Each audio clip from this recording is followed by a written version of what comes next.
So Wow. I've been running up and down Murchison Road my whole entire life.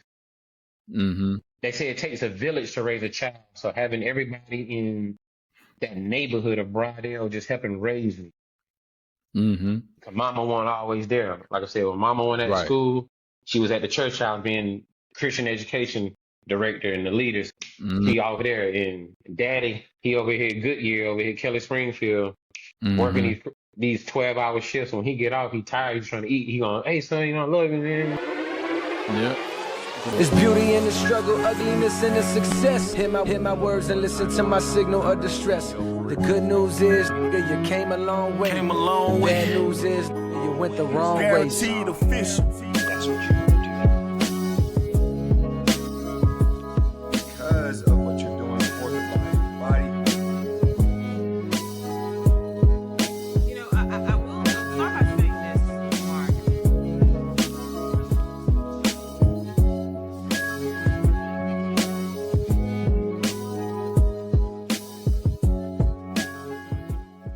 Welcome back to another Let's Dream Big, the CTA Podcast. I am your host, Mark Thompson, your interview experts, here with another banger. This is Villmatic, the sound of kings and queens. And today I have a very, very special guest. This should be this probably going to be the funniest podcast we've done to date because it's finna get ignorant in here. I ain't even got to do his introduction other than the man has been across the world doing comedy in different places, I think All Deaf Digital. You ain't even send me no bio, but that's all I know. He was everywhere. He's in Cali right now doing some shows, touring around cities near you. You may see it, you may not see it, but don't matter. You heard of him. Fayetteville's finest, Mr. Comedian Danny Rags. What's up going on, fellas? What's happening, brother? Yes, sir. I appreciate you for having me on this awesome platform. You know what I'm saying? Man, couldn't be no better, man. You know, I'm reaching back. And Yes, again, sir. I tell this is Fayetteville. You know, this is the people I know. So I know there's a lot of people from Fayetteville that's like, why didn't you call me? Well, you didn't answer the phone, first of all. But either Right. way, Danny answered the phone and I got him on the cast. You know, we went through a couple of months trying to figure out how I was gonna get him on here, but the man is on here today, talk about his life, talk about his career. And let's be funny. Let's have fun. Want to showcase everybody who he is, put him on the meat. Let's talk about Fayetteville. Let's talk about all the good stuff. Our hometown, our city, it made us, it gave us everything we got, man. So tell the people right now, who is comedian Danny Rags? Who are you, brother? What you about? Man, comedian Danny Rags, just a brother from the 2-6, straight out the 1800, you know what I mean? Was raised in Fayetteville, you know what I mean? From Ramsey Street, Rose Hill to Murchison Road, man, you know? That's just my side of town. That's all I know. You know what I'm saying? That's all we know. But just a blessed brother. You know what I'm saying? Been doing comedy, man, for 14 years now. Started over at Fayetteville State. Back home, man. After I transferred back home to Fayetteville State from Shaw Youth, playing football, I had the scholarship in football. So football really was like my heart. And then my backup was, you know, they say I always say in the Bible, my grandmother always say, God gives you gifts. If you don't use it, he'll take it away. And I said, man, let me tap into this gift, and just grateful that that I was able to make a platform for myself. You know what I mean? When I got it grinding. And I've been with like we said, the All Deaf Digital family, man, since 2015 with Russell Simmons, all the way down to just got my first major big screen movie was this year back in February. Well, Afion, who's from the Ville, you know what I mean, Westover. Another Fayetteville. Westover? I thought it was Southview. No, he graduated from West Thunder. Yeah, he graduated from West Thunder. Wow. Okay, that makes sense. Wow, I don't know. Him and Dennis L.A. White, both graduated at the same time from Westover. And Afion moved out here in 98, and I met Afion, small story, met him back at Fayetteville State when he came home to do like an event. I think they had a movie that was dropping with him and Marlon Wayans, scary movie like 4 or something like that. 7, one of them. Well, it was one of them he was in. And he actually, when he came to Fayetteville State, I linked in with him through Miss Wynette Council, who's another E. Smith graduate who works at Fayetteville State. And she linked us in. She was like, look, Afion this is the kid who has next. So from that moment, he always remembered me, knew who I was. And when I moved out here to LA, he was the first person I called. Him and a guy by the name of Kev on stage. And I called Yes, I sir. never forget Atheon. Atheon was like, well, if you fall on hard times, just hit me up. We'll figure out a way to help you get back home. I was like, damn, Right. that was harsh. You know what I'm saying? Like, but Right. where we from, that 1800 blocks, come on, man, 10 toes in the dirt. We gonna fight through every adversity that's thrown our way. I made it through. So, man, I'm just grateful to still be out here 9 years later in Los Angeles, still connecting with some of the greatest. Just went by, did a show last night with DL Hughley over at Oh, the Ice wow. House. Yeah, man. So had a chance to go through break bread with him, Joe Torre, a couple of them frat brothers ran in the game, and they try to uplift me to, you know what I mean, to get me in a better situation that I am now. So it's always about that uplift, man. And that's who Danny is, man. Yeah. Man, you can't be dropping these heavy names. Like, you didn't drop Kev on stage there, Hewley got toward me. You got big comedians in the game, and you started kind of around that same time. Well, Kev on stage has been doing it for a while, but you Oh, yeah. joined hands with them at Yeah. that time. I used to watch Roast Me before Roast Me was what it was. And I'm Mhm. like, yo, Danny is next to all these up and coming comedians, man. What was that like? Just tell me that story altogether. Being around a lot of the great comedians that you saw like on set on Roast Me, the Teddy Rays, Kev on stage, the John Yeah. Sears, the Kenesha Busses, you know, all the people that I work with, it's been a blessing just working with them.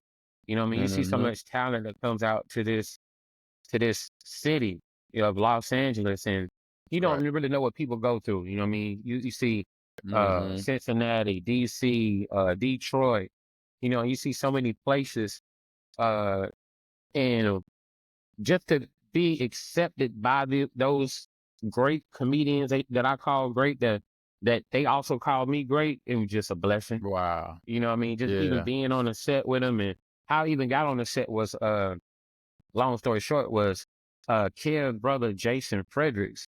Jason found me in Fayetteville, and it Wow. was I was working with my homeboy Drabo at his mattress shop, black owned business.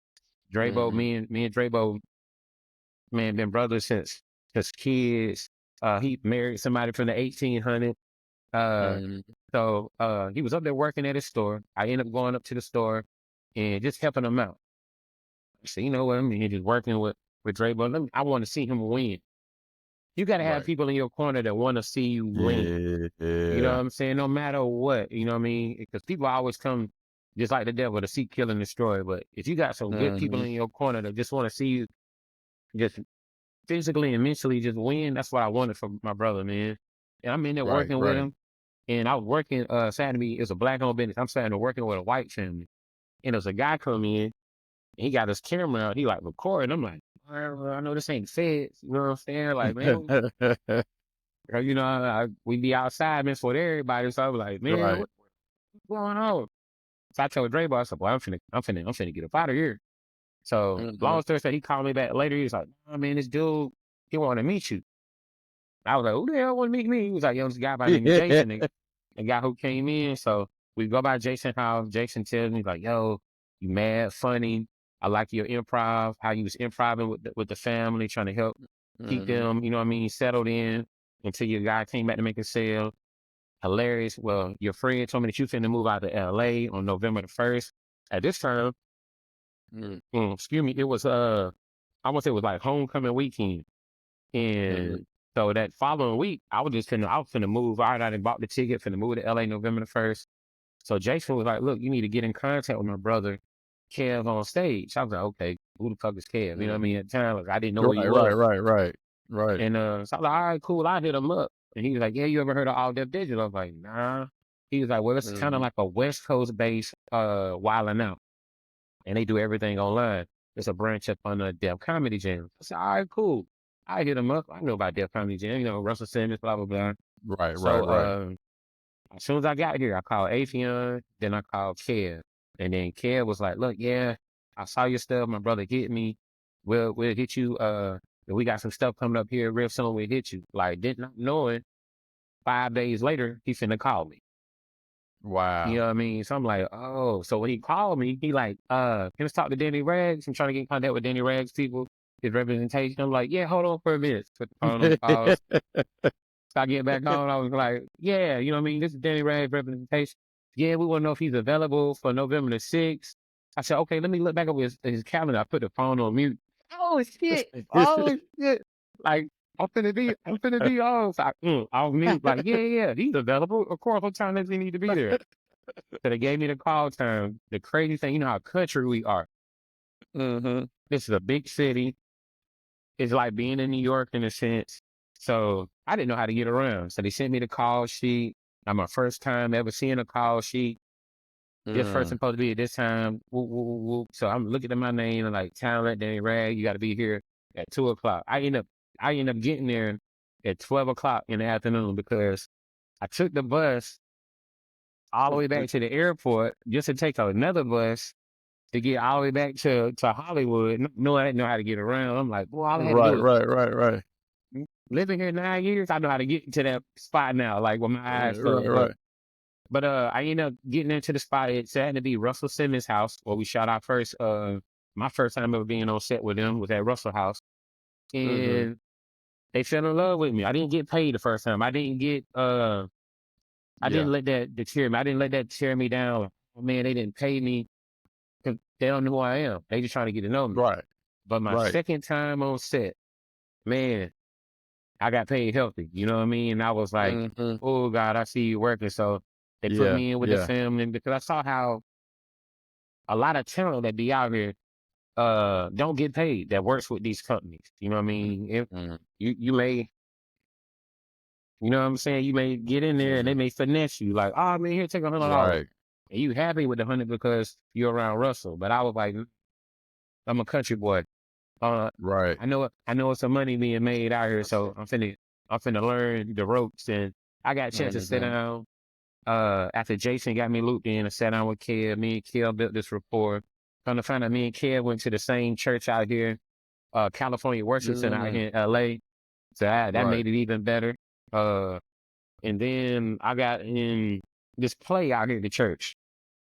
And you know how sometimes like you try to go to church, really try to like get a good covering, try to, you know what I mean, try to oh man, God is moving. Sometimes you just want to just stay out of the way, stay out of the streets. And I say, God, you know, I'm coming here, but I need to be covered.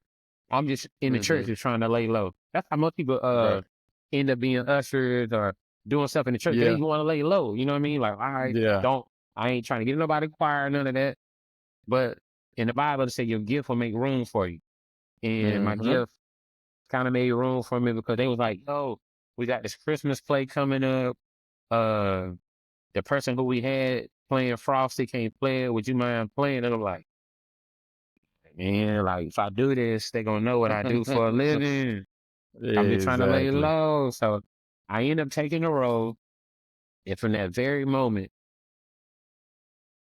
that just like put me over the top really with a lot of people who I looked up to, like the Erica Campbells, the Warren Campbell, my pastor Warren Campbell, First Lady Erica Campbell, which have become like family. I say they kind of like my blood family in a sense. Like, wow. Like I go to their house, kick it with them, watch the kids, kick it with the kids, kick it with their niece and nephews. Like they sisters and them love me. Like I'm kind of like family to them in a sense. I'm just from North Carolina. Exactly. But I built that rapport with them. I did the play, and we had Tamar Braxton in the play. Erica was a part of it. A lot of good singing, but it took me from being just there go Brother Danny to there go Frosty. 9 years later, I'm still Frosty. Like, hey Frosty, I'm like, wow. But I just didn't know the impact that I had on just that role. For the people at that church. They was like, man, you really killed this. Like, if it was an Oscar to be given out, it would go to you. But the whole time, I'm like, bro, I was just, you know what I mean, just being me. You know what I mean? Like, took a role, took the script, ran with the script, made it my own. And that's why I knew right then and there, I said, you know what, God, you showing me this is where I'm supposed to be. This is where I need to be. and Yeah. just keep me focused. You know what I mean? Just keep me focused. So it's been a Amen, blessing, bro. man. Yeah. He can tell, man, it's a blessed journey. That's why I want to have you on here, because the topic for you, just looking at your life, I put visually breaking through barriers. And I say visually because it is basically your faith that you tied to your dreams and your goals. And I want to step back into that with you, because we got to go back to the Ville. We got to go back to you growing up as a kid. Who was your inspiration? Where did you get your motivation? And then when was the time when you said, hey, I want to be a comedian? Man, you know what? To be real with you, bro, I'm going to give you and your flowers as well. Watching you guys, man, growing up, Oh, man, don't do that. the class from 96, 97, 98, and 99. Watching them as a little kid, just watching all y'all. Like I said, my mom taught at Fayetteville State for 34 and a half years. So Wow. I've been running up and down Murchison Road my whole entire life. And they say it takes a village to raise a child. So having everybody in that neighborhood of Broadale just helping raise me. And mama wasn't always there. Like I said, when mama went at Right. school, she was at the church house being Christian education director and the leader. So she over there. And daddy, he over here Goodyear, over here Kelly Springfield, working these 12-hour shifts. When he get off, he tired, he's trying to eat. He going, hey son, you know, love me, man. You know what I mean? Yeah. Good night. Good morning.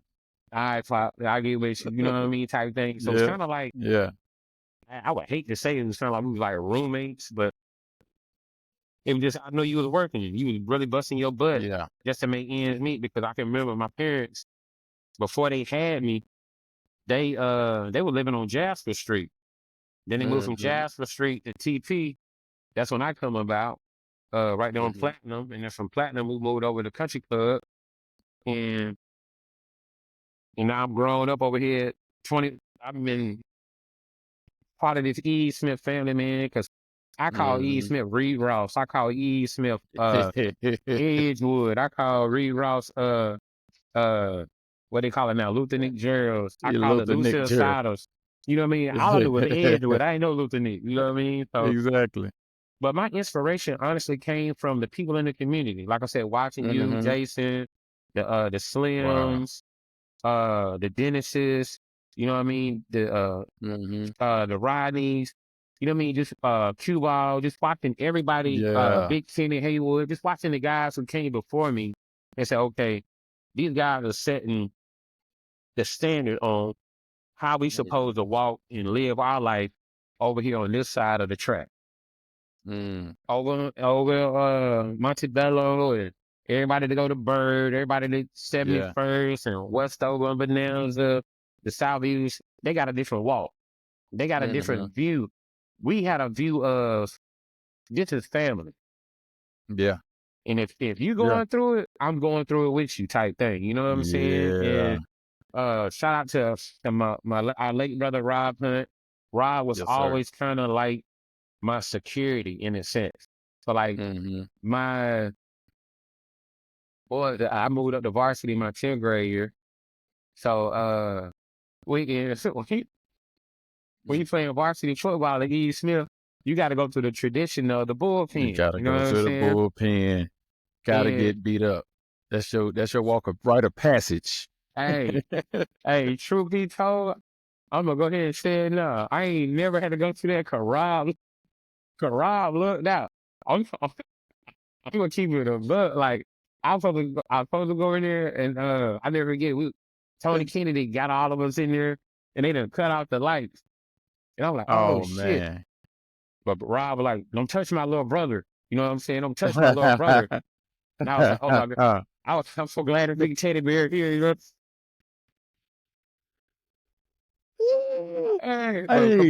But he was always like that with me, because you know me and Tisha graduated together, so we was always, me and Jeremy and the boys, who was always like her brother. So Rob always looked at us kind of like his little brother, you know what I mean? So just to know, man, like the amount of people, like even E. Moody, Everett was like, man, you know what I'm saying? Yeah, bro was one of the ones, you know, Yeah. that could get you through there. You know what I'm saying? Like I say, man, Yeah. that's what helped build me, was having them type people, you know what I'm saying, in your Mm-hmm. corner. Because when you don't really got nobody to turn to, bro, there's a lot of people out in this world and you really got nobody to turn to. Yeah. And You're right. and when you got your brothers who either went through everything with them, like Mhm. everything. I remember times when me and Moody done walked in the snow. You got your grandpappy story. You know what I'm saying? Like, bro, like Yeah. we don't walk all the way from I mean, I walked up from Rose Hill, met Moody on the Merc. We walked from the Merc all the way up Pimley, all the way over there by the mall, got to Cliffdale. And by and by Wow. the and by the time we got over there, it was already some niggas over there at the girl's house. Y'all walked all the way. Oh, wow. Wow. Yo, he was like, yo, man, I need a wing, man. It was me and another of my homeboys, man. We walked with him. And it was one of the funniest things, man. But the whole walk was about us building our brotherhood Yeah. and our friendship. Yeah. You And I went through felt like something. that was the true mission that God truly had Mhm. for us. It wasn't about the girls we had supposed to be going to link up with to go holler at. This was about y'all building this bond together. That's what made us tighter, what made us stronger. You know what I mean? Like, Right. and I watched like so many people in the Fayetteville do it. Like my line brother Tito, who's the quarterback over at Mhm. 71st back in the day. Him and his boy, his best friend Jesse. I mean, when they walked from Cliffdale all the way to Rose Hill to our neighborhood, just to holler at Wow. my homegirl and them. You know what I'm saying? And they had to end up Right. sleeping up under my mom's back porch one night. You know what I mean? Because Wow. her dad came home. You know what I mean? Type thing. So it was like. And how we built since then, man. But Yeah. they said it takes a village to raise a child. So the whole village of my side, not just Fayetteville, but really Ramsey, Rose Hill, and Murchison Mhm. Road have really molded Danny into the person and the comedian that I am today. And I'm just thankful for everybody that I ran across, including yourself Man.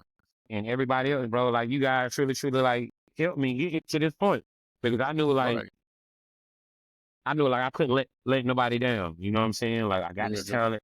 I done took this leap of faith. That's like when you was going off to Yeah. Richmond down there playing football. I was like, yo, like we don't know why he going there because he could have went to Michigan, Ohio Mhm. State, Carolina, because you just had that talent. You know what I mean? But this is Right. where God has led him to go, and this is the Right. mission that's for his life right now. So it was like just watching you go through that, watching Jason go to Virginia Mhm. Union. Um, like I said, watching pretty much every like the Kennys or him staying home and Mhm. going over to Fayetteville State and making a name for himself. Exactly. You know what I'm He's like saying? what, Like, the only Hall of Fame person, the second Hall of Fame person if ever stayed. yeah, outside of the NBA player, Darryl Armstrong. You Yeah. know what I mean? Daryl So, Armstrong. Yep. so that's just thing for something like, and I tell people all the time, Mhm. people, uh, I was just arguing with a guy earlier today who was on set. He was talking about football and he mentioned Carter Sharp. He said, man, Mm. you from North Carolina? You ever heard of this running back named Carter Sharp? I ran back in the Mhm. seat. I was like, are you serious? Like, have I ever heard of Carter Sharp? Like, Right. sir, I personally know this guy. Mhm. When I was a senior, he was a freshman. Like, that's been like my little bro. The same way I was with you Right. guys Right. when y'all used to come back. So it was kind of like, you know, Carter. So me and we got to talk about it. Just and to hear how they were running out all of his numbers and stuff that he did. Mhm. And I'm like, wow.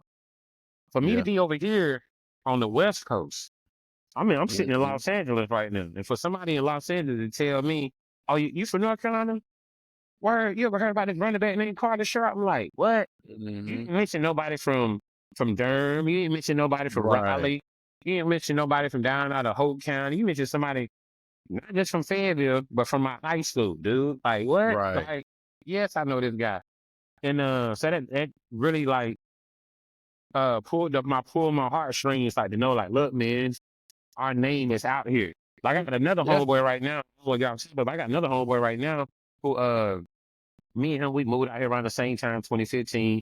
They Uh-huh. just shot a movie about the 5 black athletes that was on the national championship team at Michigan State, and one of them so happened to Mm. be who Jimmy Ray. Jimmy Ray. Wow. Yep. So me and him talking, and I'm like, hey, bro. He was like, we get random talking. He was like, bro, ain't you from the Ville? I was like, yeah, I'm from the, I'm from the He was like, yeah, boy. He said, man, you ever heard of this dude by the name of Jimmy Ray? I was like, yes, a legend from my high school. Right. He was like, yo, we shooting a movie right now about him. So he's not playing him, but another guy who I know is playing Jimmy Ray. He's playing another one.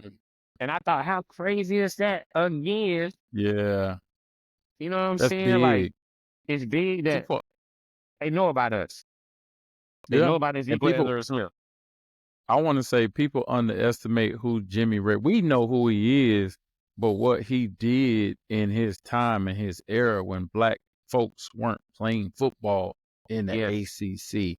Michigan State was a school that was accepting black folks left and right, and Michigan State was like, those five became more because we had a tradition of sending people from E. Smith to Michigan State. It was Demetrius Underwood, and I think another forgot who else went there as well. We're talking about great caliber players getting the opportunity to play in the Big Ten. I don't know nobody that played in the Big Ten, except for Jimmy Ray, Demetrius Underwood, all these folks that came from Smith. He created a pathway, but then you're talking about one of the best offensive coordinators in the NFL that nobody's ever heard of that never got a shot to be a head coach.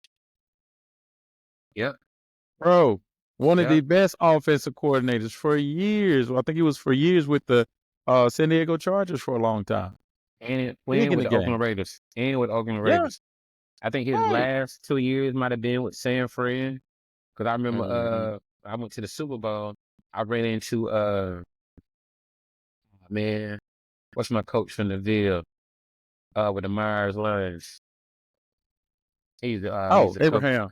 Coach Abraham ran into me. Brad, what you doing out here? I said, Coach Abe out here, and him and his son, D. Wash, they was at the game.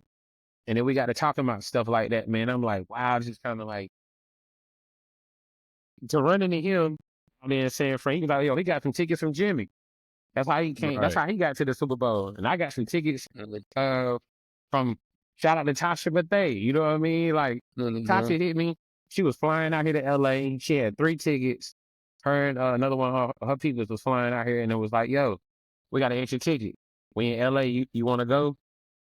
I was like, do I want to go to Tasha? I don't have you know me. I've always played football. Like, come on, don't ask me no dumbass question. Yeah, she was like, well, say less. Let's ride. So we drove up there. We drove 5 hours from L.A. all the way to San Fran, got to the Super Bowl. And that was like the time of my life, man. I want to say that was 2016, if I'm not mistaken. Okay. When they played out here, that was the 50th. Yeah. The one I felt like the Panthers threw. Yeah. Oh, yeah. Gotcha. Remember that. Man. But to answer that question fully, yes, I am a product of my environment. That's what got Danny to the point where he's at today. Man, when you said all these things, I take notes. So I tell my students and folks that are watching this as well, people are part of my course, take notes. And when I'm taking notes, you just help me recognize.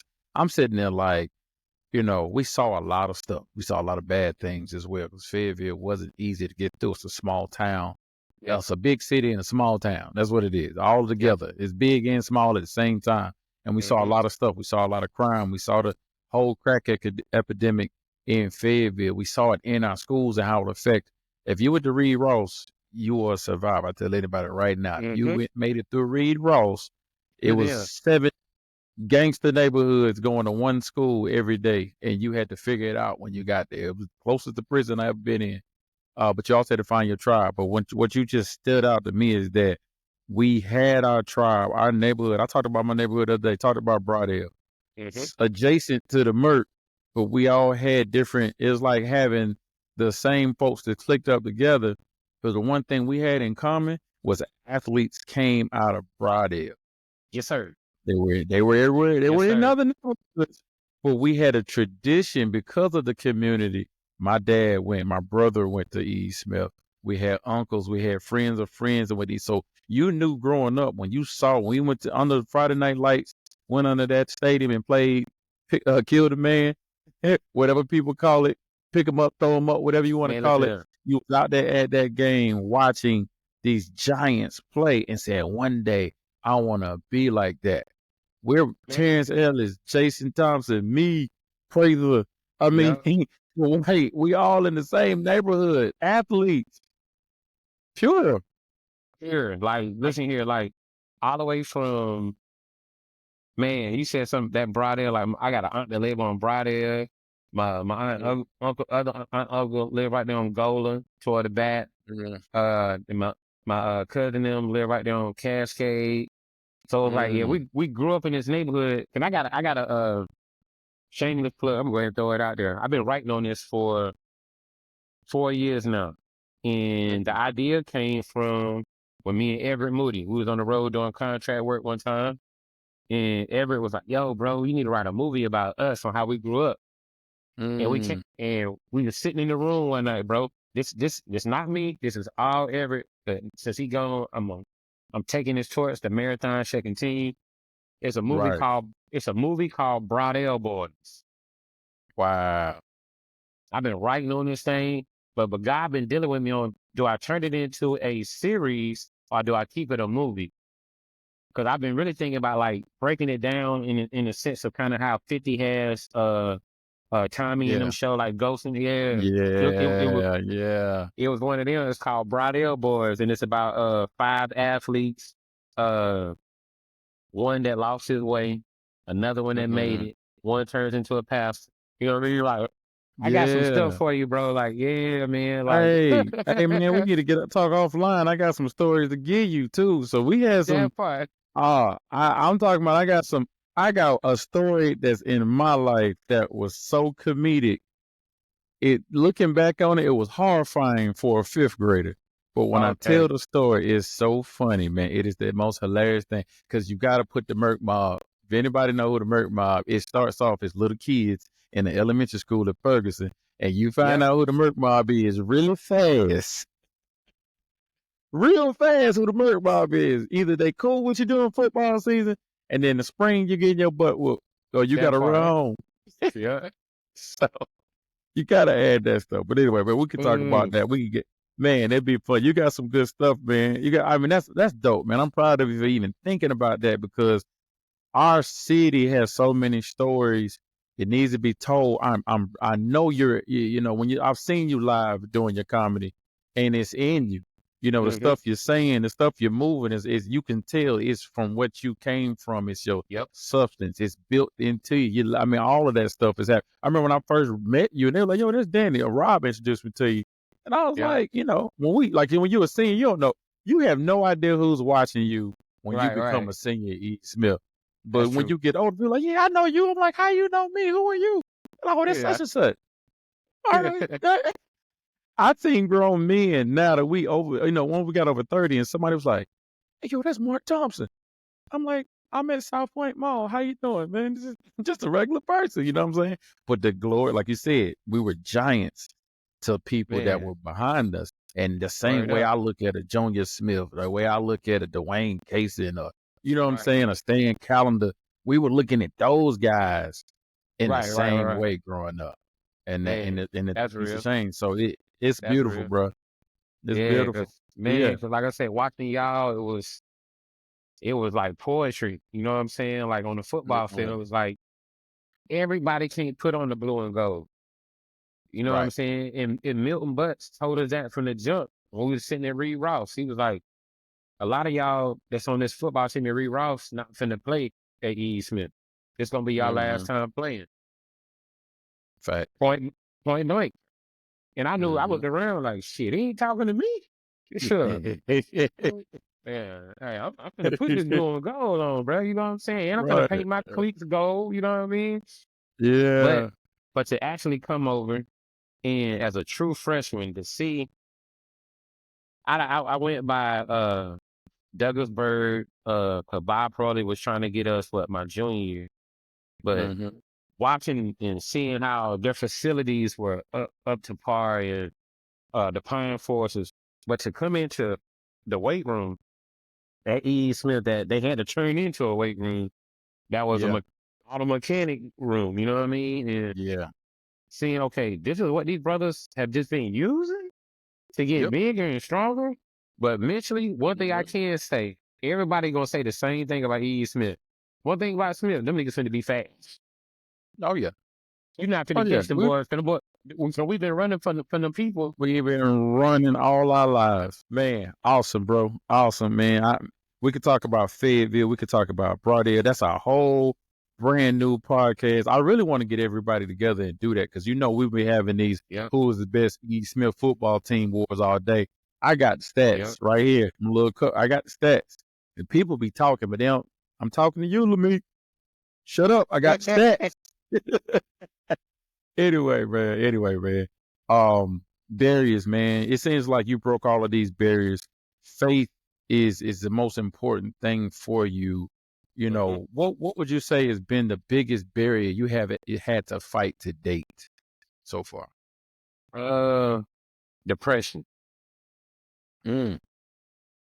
Depression.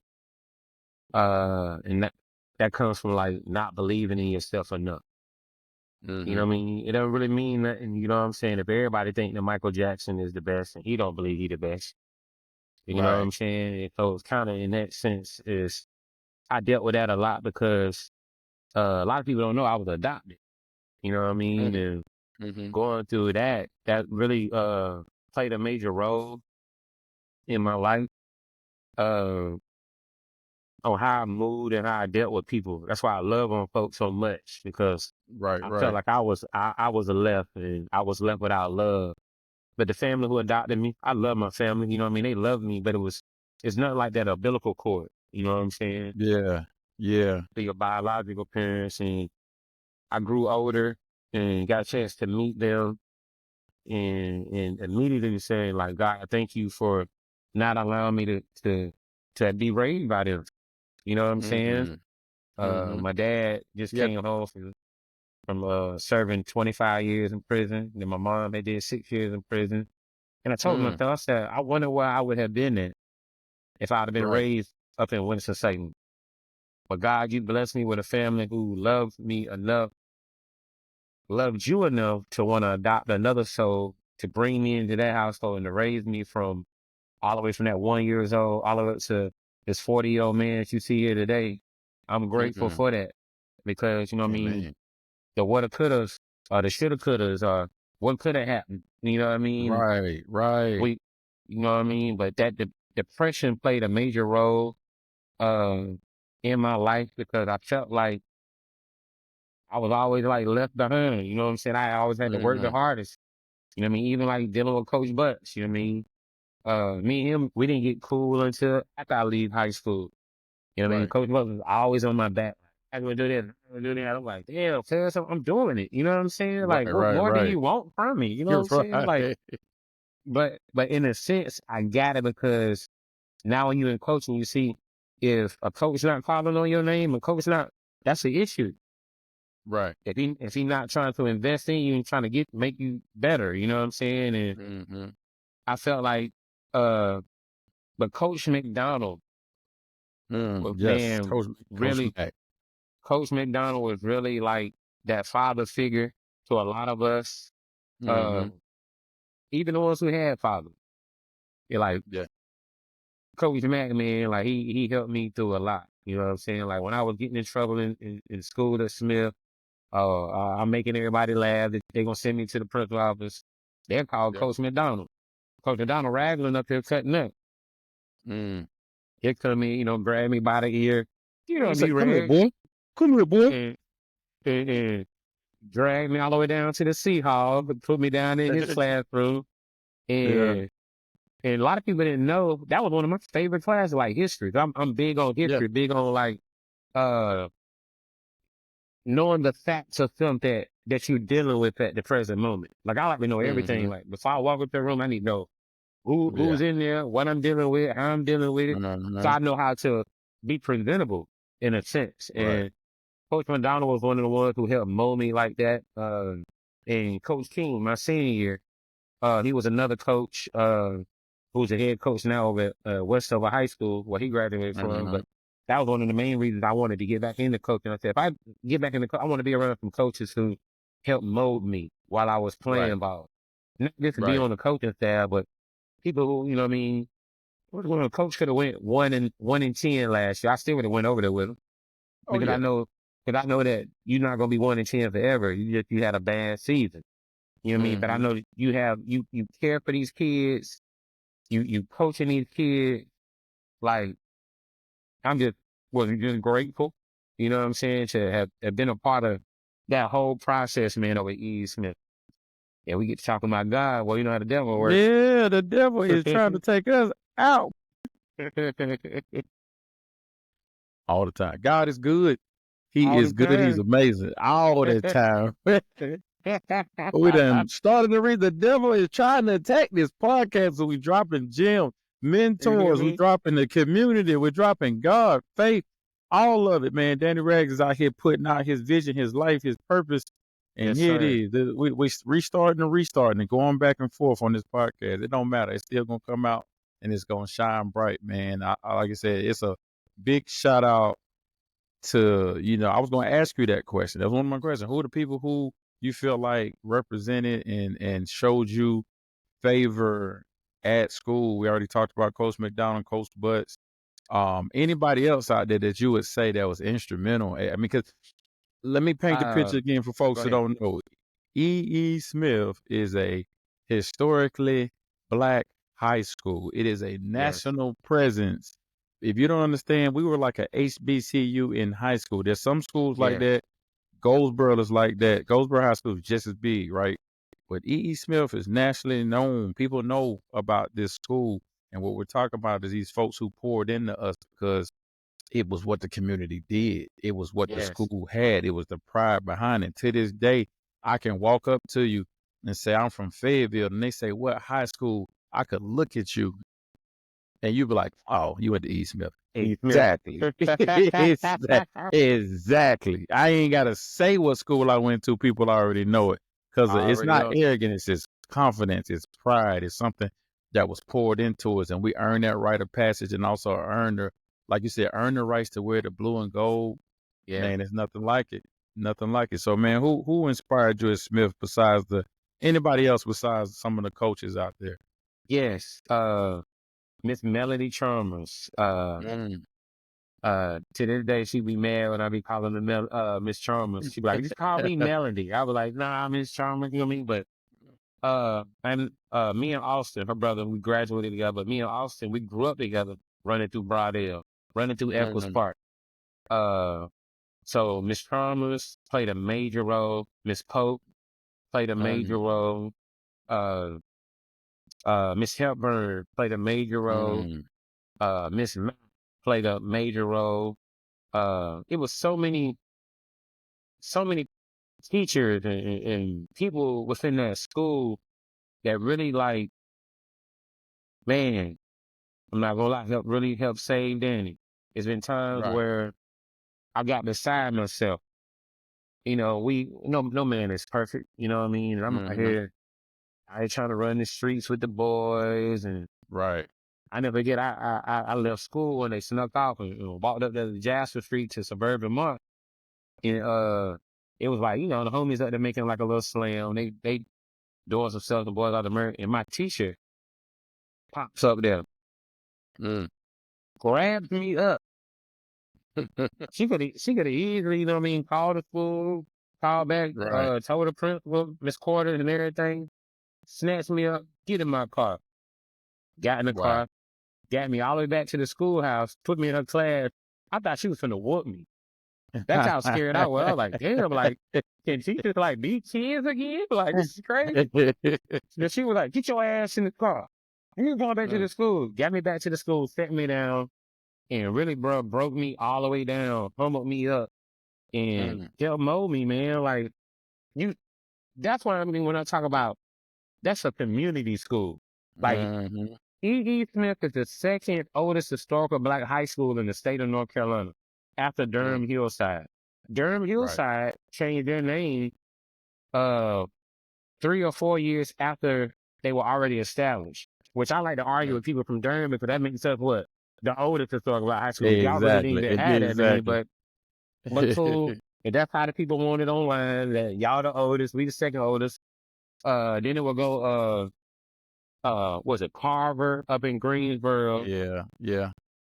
Those are like the top three that I can remember. Yeah. Now you said down in Goldsboro, the school down in Goldsboro, but to me, man, like those people at East Smith, when I got to East Smith, that really helped me, man. That really helped me, like, because I knew I was a young kid who was on a good track, but just giving you the insight, I knew I was adopted since I was 8, so that played the mental side. Like, I'm always getting in trouble, then out.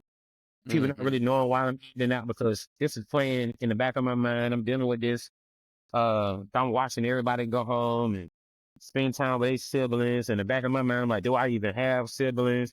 You know what I mean? So as a child, I dealt with so much. And like I said, that depression came in on so many encounters, but having a village, my parents having that village to help raise me is what helped motivate me. I remember my dad used to always like say like little flick comments. Should have never sent you down to the E. Smith. We should have got we should have drove you to Pine Forest. I was like, no. I didn't go to school with them niggas at Pine Forest. It wouldn't have been the same. I've been with these boys from Terra Garden all the way down, you know what I mean, to Sleepy Hollow, all the way down from Shaw Road to Mount Sinai. I've been with these boys my whole life. You know what I'm saying? Like I've been riding bikes and walking up and down the Merc my whole life. So it's like, you see me over there, it's gonna make it worse. Right. Because I'm You definitely the gonna outcast. I'm gonna be an outcast. That means I'm gonna have to fight for my name. But over here, it was like, these are my brothers. You know what I mean? Like I could go to Jeremy house and sleep at Jeremy in them house. I could go sleep at Wooten in them mama house. I could go to Dito grandma house. It was like, I'm over here to my people house. It was like, and then Chops. I never get, man, what helped really mold me into a great man was watching my friend Chops, Roger Wood. Loving it there. One of my best friends. I tell people this all the time. I didn't really have to become a man until I had my son. Because I always I had parents I could lean on. Hey, Dad, let me borrow $20. Or, hey, Mom, you know what I mean? You think I can get a ride over here somewhere? You know what I mean? Can we go to the skating ring type? You know what I mean? Let's go to Utah. You know what I mean? But Chops had to become a man at the age of 14 because your dad was nowhere to be found and your mom was strung out on drugs and your brother's in the army. So what you gonna do? So you had to tighten up at 14 to realize, look, I'm hungry. I got to go out here and make some type of bread to eat. And like myself, when I get to college and I have my son at 22, my parents like, shit, that's on you. That's your child. We don't raise you. You know what I'm saying? Well, now it's time for you to step up to the plate to raise yours. So it showed me the different aspects of life. Like I said, when Chops was going through it, my dad had owned some property downtown on Adams Street. Like these little rundown apartments, and I told Pops, I was like, man, let me get the keys to it. Me and him, we sat down. He ain't charged Chops no rent, none of that. He just put him in there. Chops ended up staying up for like 2 months so that he can finally get on his feet. He ended up getting himself an apartment, and we talking high school. Right. We ain't talking no college. We talking high school. And it's a lot of stuff that like. We talking stuff that a lot of our homeboys don't even know. A lot of our friends don't know because that was discreetly between me and my brother.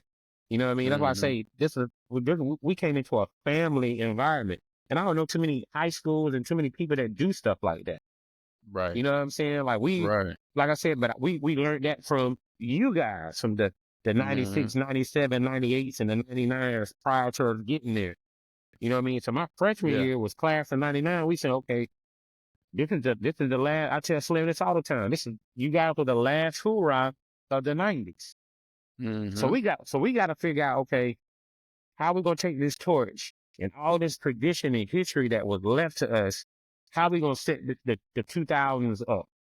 That's coming after us, and the class of 05 and the 04s and the 03s is gonna be here after us. We learned that from y'all. Us watching Mark Thompson come out here like this created player, you know what I mean, on the football field, like nigga, you and me, you know what I mean? Like, no, I was like, that's nice. And I'm like, yo, just watching everybody like the Jasons, you know what I mean, playing quarterback to him transitioning to Bam, from Bam to watching Sean Williams, you know what I mean, turn into an excellent quarterback. Like, bro, when I tell you, Well, look, we may fuss and we may fight, but you're not finna Right. try none of us without trying Right. all of us. Right. You're And that's right. one thing that I definitely learned. Like, I had some situations like my first year in college. I think I might have got into something up when I was in Raleigh, and I was playing football. Like my Raleigh teammates said, "Shaw, they they gonna ride for me." Exactly. But I made one phone call. I like, "Yo, man, buddy up here tripping." Some dude trying to like, and no lie, by the time I got out of football practice, man, bro, about 10, 12 of the homies from like Smith. They all sit. Wow. They all like sitting down in front of the door. I'm like, man, the fuck, Jeremy and Thompson up here. You know what I mean? Hey, but think about this. They map quested to get there. Bruh. And how crazy is that now? Like, I told my son that the other day, I was like, you be grateful that you ain't got to do the map quest, so we had to print out our directions. Imagine Like, you a Mom, thug though. that part. You a thug. Hey man, who got a printer? We got to go get Danny, bro. I got one. Shoot, all right. Bust a left, get on 95, That and part. then and then somebody had to be a leader though. You know what I'm saying? We're gonna revel up, but follow us. And I know how to get there, but I'm also and then they when we was there, bro. We had But tools, bro. that touched my heart too, though, in a sense of Mhm. like, wow. Yeah. Like, I've seen people get into situations where they ain't got nobody that's gonna pull Right. up, that's gonna ride for them. And Right. I didn't even make the phone call. I just called one of the homies, just one, like, yo, bro, like, buddy up here tripping, man. I might have to put hands on him after we get out of practice. He was like, stay left. Mm. Hey. He was like, stay left.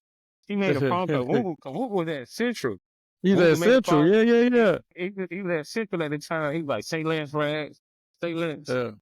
So, I got out of practice. Him, Chops, Wooten, Dito had pulled up from St. Aug, Jeremy. I was looking like, bro, like, what all y'all doing here? You know what I mean? Like, of course, like, nigga, don't act like you don't know why we're here, you know? Oh, but that's a brotherhood. that just showed me right there. It just showed me Mm-hmm. what we built from kids, what we went through in them Mhm. trenches during the summer, all them summer workouts. I don't know if you remember going up there, getting 2 big meals for $2. Oh yeah, who don't? Who don't? And Or free because we had all our people working there too. that part. Man, listen here, and it's been times where, excuse me, where we would get out of practice for like, Coach Butts would give us like, do 2 or 3 days, we get out for like lunch, and we would all ride up to the McDonald's, and just saying like, you can tell when certain people ain't got it. You know what I mean? Like, nah, bro. Like, Yeah. if I'm eating, if we getting 2 Big Macs, say that, bro. I'm gonna eat one, you gonna eat one. You know what I'm saying? I ain't Exactly. gonna sit here and bust down 2. I ain't gonna eat 2 of these things in front of you. You know what I mean? So it's kind of like Yeah. that bond that we could build and to even like look down on our brother. You know what I mean? I see so many people do Right. that these days. I had to help such and such, or I had to give him Yeah. $100 for this, and if you're not doing that the kindness of your heart, you shouldn't be doing it at all. You know what I mean? Right. And I felt like pretty much that's how we was raised. You know what I mean? From the Yeah. 1800 block. Like, if I got it, you got it. You know what I'm saying? And I get that from the Rob Prince. I get that from the E. Mhm. Moody's. You know what I mean? Yeah. I get that from the Lamar McNeils and the Dennis is Best. You know what I mean? Me watching these guys in the Tony Kennedys, them all the boys like just sit back and you just watching, and they taking care of their boys. Right. Watch. When I become And a singer, all I'm gonna be the same way. and we all used to fight against each other, argue, yell, come back together, do it again. It's a brotherhood that just stay together, man. We were just like that. I got pictures of playing football with everybody you name it right now, or having to, me not knowing I was a big brother at the time, but Yeah, again, man. we passed Wow. down the torch. It was passed down, Yeah. man.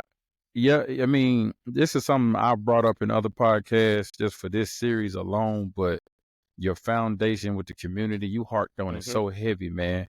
and Yeah. you went through your barriers at a young age, and then you step into your next and you find a new tribe of folks and a new community and a new thing, and you step into that, and now you elevating. So you understand the approaches that you went through. And one of the things I give this advice, this is one thing my pastor says, and I love to hark on this. I'm glad you got through your depression, but I tell myself this now: I would never own something that I don't have to own.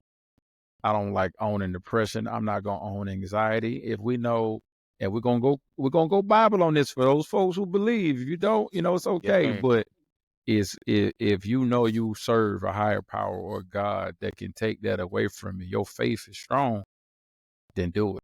Let it be. Yeah. Let it be so. Stop worrying about it and keep moving. And Keep moving. Danny is, bro, you've done it. We've done it. Think about it. If we hadn't had that faith, if I hadn't had the adventurous spirit to get out here and just say, what I got to lose, I didn't know y'all was watching. And we just pass it on because people are taking that faith versus keeping some of those traditional generational curses, staying at home, being in the same space, doing the same jobs, I'm not knocking the hard hustle of Fayetteville, but me and Sledge talked about the same thing. You don't have a lot of job opportunities. So you're going to be at Kelly or Goodyear. Yeah. You're going to be Yeah. at Black and Decker. You're going to be at the hog plant, the chicken farm. You're going to be in Stedman or somewhere doing the same thing because that was the easiest way to make $1. Yep. Or going to Walmart. And if you did that, or trying to get on post, how many people trying to get on post? Oh, I got a That job part. on base. I'm On on base. base right now, right?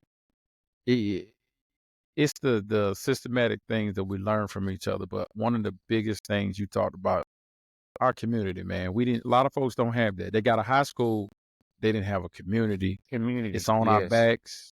It's in our lives.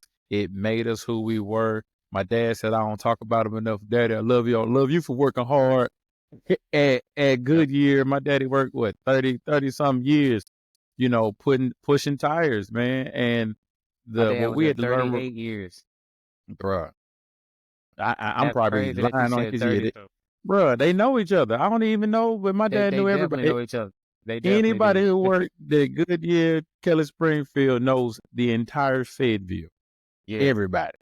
Yeah. Everybody. And it was like a wealth of knowledge from coming from there, just being at that one company. But it was community still. Honestly, for me, I couldn't get in trouble because everybody knew my parents.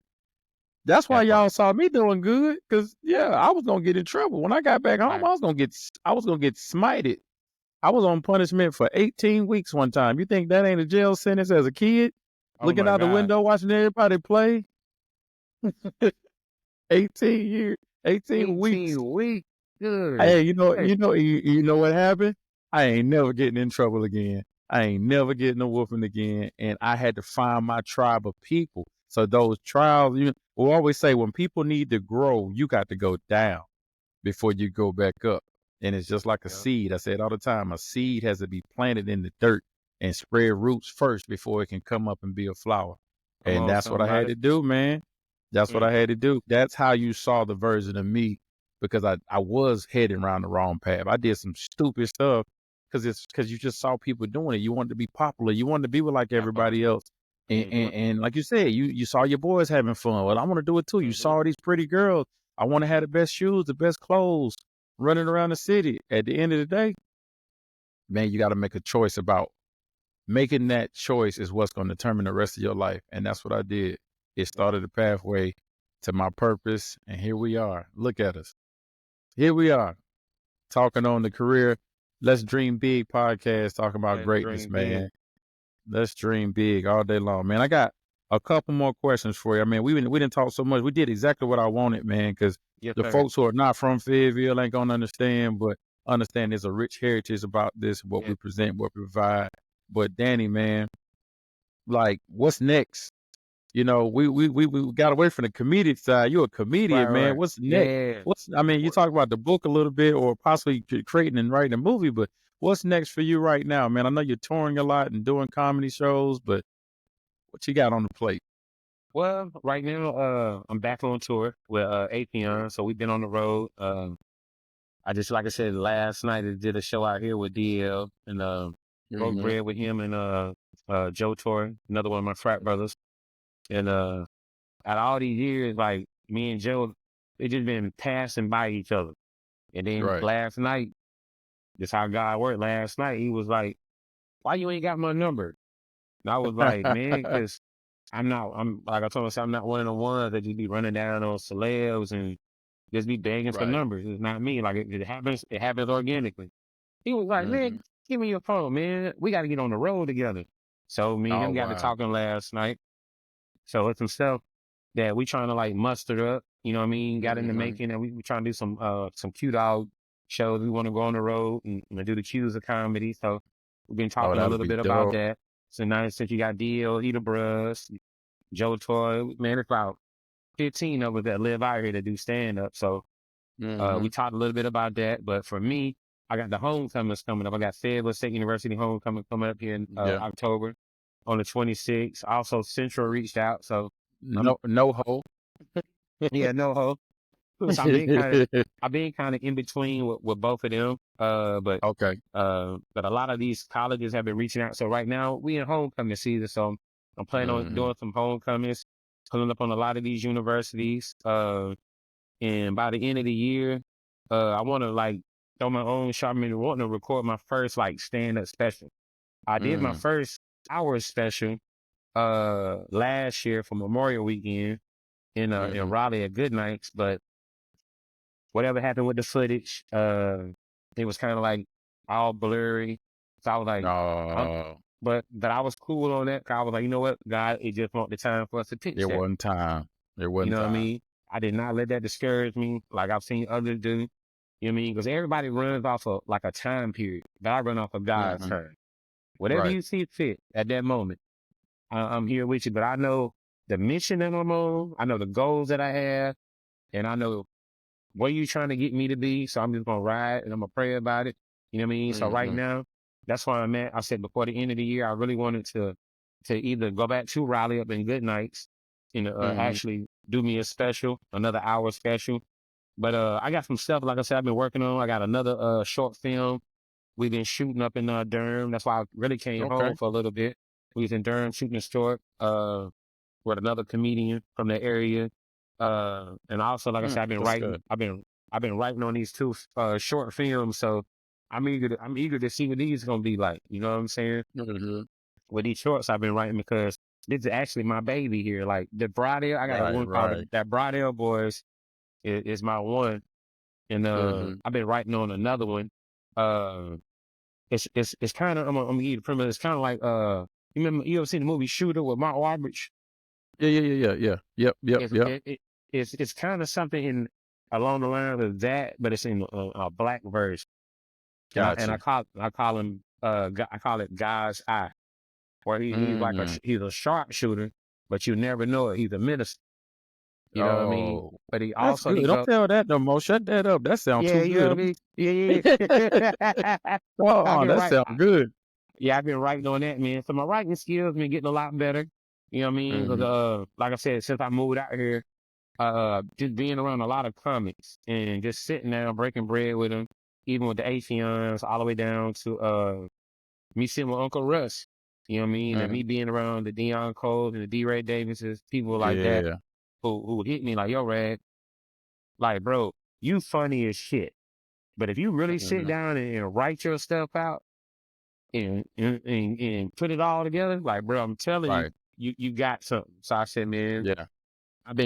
these past couple of years, I've been getting way better with that. You know what I mean? With my writing skills. So just blessed, man. Just honestly blessed. And honestly, just can't wait to move into this new year, man, because so many blessings that I feel like are on the way. You know what I mean? I want to get my podcast back up and running so I can have you on my podcast. Yeah, You know what I'm coming, saying? man. So, We're gonna yeah. it's gonna be a vibe, man. I was excited when I saw when you dropped it. I was like, yeah, he got something brewing over here. I can see. I love to see people. I love people put food on the stove. You know what I'm saying?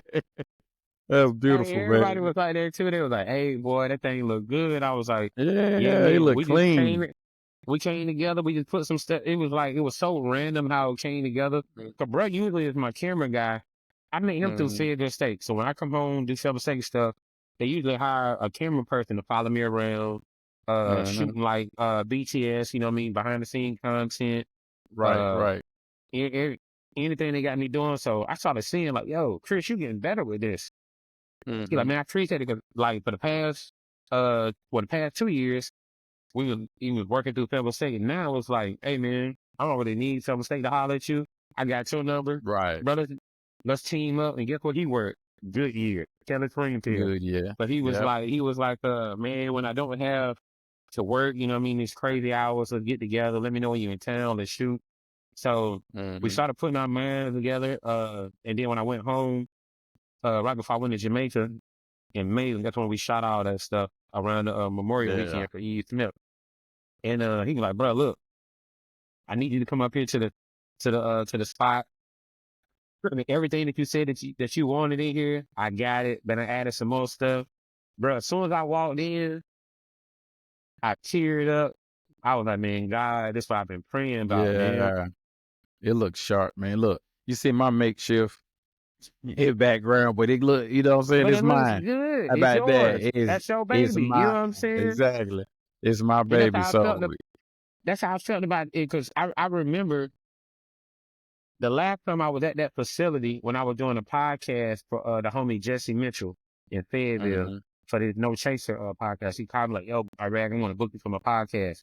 So the room where I'm doing my podcast at was kind of like the waiting room where you go sit on the couch, you wait until he gets finished with whoever he got. And Right. so the whole I walked through there, but the whole time, this how God was putting everything together. I was praying in that room. Like, man, God, you know, cause anytime before I even touch a stage or before I even do anything, I'm gonna say my prayer. You know what I mean? Like, yo, Right. whatever you see fit, go on here today. Let this be you. Blah blah blah. You know, I went through my whole Right. ritual, and so I just knew, like, I said, this room is covered. You know what I'm saying? Yeah. And then I remember Jesse was like, well, he's finna move his podcast to another spot. So my homeboy called me like, yo, I got a spot where we can shoot. So he sent me the address. When I get to it, I'm like, bro, I done been here before. So he was like, no. In the back, that's where Jesse, but we got this room right here. I said, no. I've been here before. This Wow. was a waiting room. So as soon as I walked in, the tears just came. I was like, God, you brought me right back to the Wow. spot where I was, you know what I'm saying? So I was just like, Right. man, look how everything comes full circle. So I was blessed, you know what I mean, to be able to, we shot 3 episodes, and I felt like we held the content due to YouTube about the music. We had like some music playing in the back, so they flagged it, so we had to go through that process, and we snatched it down, and we got frustrated about it, but we couldn't get it back up, and then bro had his baby out of nowhere, so I was like, so I said, God's timing. I said, he got some more stuff that he trying to get some more kinks out, as the old people would say. Right. You know what I mean? So it's coming, because when it takes off, it's gonna take off. Definitely. It's I'm a definitely firm gonna take believer off, that it's man. gonna take off. Yeah. It's definitely. I'm glad like I said, I've been watching you.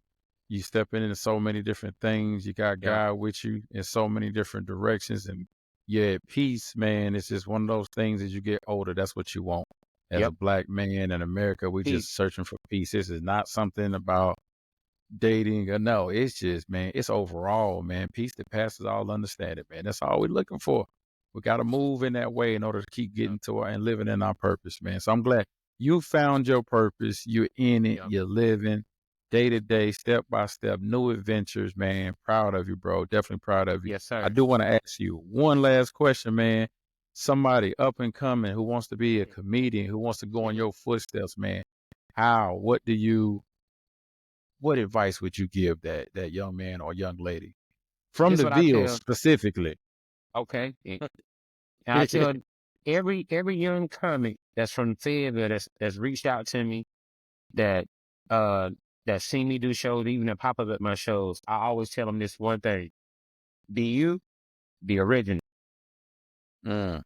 Be you and be original, and never let nobody discourage you from the goals that you have. I said this not one of them jobs that you just get up and say, okay, I know I'm finna get a bag today. Right. You may not eat. You may not get paid today. You may get paid on Friday. You know what I'm saying? This not a 9 to 5 that everybody can be comfortable with. So you're gonna go through trials and tribulations. And you gotta be sturdy in your faith. You know what I'm saying? You got to be locked in within your calling to know, like, okay, God, this what you want me to do? I'm gonna do it, and I'm gonna do it on your terms. Because sometimes we get beside ourselves and we'll start something, then we'll quit. Then we'll jump back home, then we'll quit. Because I've been there too. Right. You know what I mean? So I can only give them the advice on what I've been through. You know what I mean? In my walk. And I tell every young comic, do not be discouraged. Be you and be original. Don't stop for nobody. Don't stop for nobody. Because I've had people tell me, I mean, you need to go get a job, bro. Like, I mean, you too old for that, bro. You know what I mean? Like, you don't need to do that, man. Like, and then when they see me, oh, that's my brother right there. I knew he was gonna get on with Russell Simmons, and I'm like, that wasn't the energy you was giving me. You know what I'm saying? But the energy that you gave, what you didn't know, helped push me over the top. Yeah, that's what's so up. I like to tell anybody getting into the game, constructive criticism is also good criticism. It's just how you accept it. It's how you accept it. If you always wearing your heart on your sleeve, you're not gonna make it in this game. Yep. You're not gonna make it in. You won't make it in the industry. You won't make it in comedy. You won't make it in rap, music, singing. You won't make it in acting. If you're wearing your heart on your sleeves, so you got to be able to take constructive criticism. And I've taken a lot over the years that I just don't even tell a lot of people about. Like some of your greatest and your favorite comics have done me wrong. You know what I'm saying? I'm like, that's cool. I know how to adjust. I'm from the 1800, bro. It is what it is. Right. You ain't gonna know I'm pissed. Yeah, I'm mad about it, but you're not gonna know it. Right. I can smile and keep it moving, but when I get in my car, I'm like, all right, bro got me effed up, but guess what? 10 toes in dirt. Let's pray about it. I'm finna really show you now. And guess what? I've had crazy thing, man. Say how God work before we get out of this. I had a comic one time. A headliner told me, "Hey, bro, you funny, man, but you silly funny. Like you don't need to do this no more. You ain't never finna get in no movies or nothing. You know what I'm saying? Like just go back home." A year and a half later, I guess what? A year and a half later, he sees me on the red carpet, but guess what he at? On the other side, on the other side, holding the lady's camera bag. Wow. I walked down on him, looked him in the face. I said, "Hey man, you remember me?" You know how people try to do that, like Yeah. I don't seen you before. I know, bro. You remember a year and a half ago? You told me to go home. Oh yeah, I'm in this movie here tonight, man. To be boastful of them. I'm in the movie. So if you got any questions, anything for me for the red carpet? Yeah. Yeah. See, I could have easily gotten mad, cursed you out, messed up my blessings. God could have easily, you know what I mean, pushed me back down the road because, then he acting nasty out here. Then he foul mouth. No, I'm good on that. You right. That was something, man. That's all I can say. Yeah. Whatever you say, you right. Because I already know what's in me. And I already know the path that he got me on. So, hey. So I tell any and every young comic that get into the game, do not be discouraged. Be you and be original. That's awesome. I mean, I think that's for everybody. I ain't gonna say that's a word, that's a mantra, that's a creed. I mean, for everybody, because I think you have a lot of people who are choosing imposter syndrome. They're choosing to be what social media says they're supposed to be, and they haven't identified who they are. So when I tell you what you're telling me, and this is what I tell them too, Mark. You got to be able to survive the stretch. You got to be able to survive the stretch. Dropping them at the end. You got to be able to survive the stretch. You got to be able to survive the stretch. It's just like with a rubber band. When you stretch that thing out, it's got to be able to survive whatever that elastic is in it. You know what I mean? So it's things are gonna come your way that you not just don't like. That's just part of life. Right. That's in anybody's life. But you got to be able to survive it. You got to be able to survive the stretch. It sounds exactly what my pastor talks about. You know, you have a vision, right? That's the beginning. And all you're dreaming about is the end. But that middle part is the stretch. Come on, That's somebody. that's that part where you don't know how it's going to end. You don't know how you're going to get there. You're going through so many barriers. You're going through so many trials. You're going through the tough parts that's really building the resilience of who you're supposed to be, what you're supposed to be to get to the end. And it doesn't have a time limit. It could be 3-4 years. It could be 2 minutes. But when you get to the end, it'll be worth it. It'll be worth it. Amen. Man, what a Yeah, word. This bro. boy done came in here and blessed us with, hey, that's what's up, man. Comedian Danny Rags, Omega Yes, sir. Q Phi Psi member, Fayetteville State representative, Merck Ma Walker, You feel me? Shaw football, Yes, first sir. quarter. You done been everywhere, man. You to LA, Everywhere, bro. you've done Yup. so much, man. I'm proud of you, bro. I'm proud to have you on the Appreciate show. Man, tell the folks right now, how can they get in contact with you if they want to book you or just pick your brain? You know, how can they Man. reach out to you or see you? You can find me on all social media at Danny Rag, DANNYRAG, or you can hit me up on my email at bookdannyrag@gmail.com. And or you can just call me, man. Hit me up, man. I'm always available. People always be calling me through Facebook. You know what I mean? Yeah. I I see. feel like that's the new wave now. Let me call D-Rag through Facebook. I'm like, yeah, you ain't got my Yeah. real number? Yeah, but it's like That's funny. definitely, man, like reach out to me, holler at me. I'm always here, man, giving out good advice, man. I'm always gonna be here for my people and my community. You know what I'm saying? Amen, man. And Yeah. follow him on Facebook or Instagram because sir. he be posting Instagram. the stupidest stuff. I mean, the stuff that have you going crazy. Oh man, I love looking at stuff. You probably like, yep. Where you find this stuff at? We're gonna get into that another subject, but folks, you're here because you're learning a lot about what's going on, not only in Fayetteville, but you're learning the trials and tribulations of what people go through in different careers. We've had comedians, we've had doctors, lawyers, singers, actresses, directors, all types of people, all different walks, some of the same similarities. And one of the biggest things we always captivate on is just networking, building your tribe, finding your community, and continue to build. And people will usher you into your new spaces of where you want to go. So if you want to continue to see stuff like this, follow me, us, my team. We're on all social media platforms of Career Transformation Academy on YouTube, Facebook, LinkedIn, Instagram, and you can go to TikTok, TikTok's a whole nother world, but it's blowing up at The Blueprint by CTA. And if you're ready to take that leap, definitely come to my website, www.careertransformationacademy.com.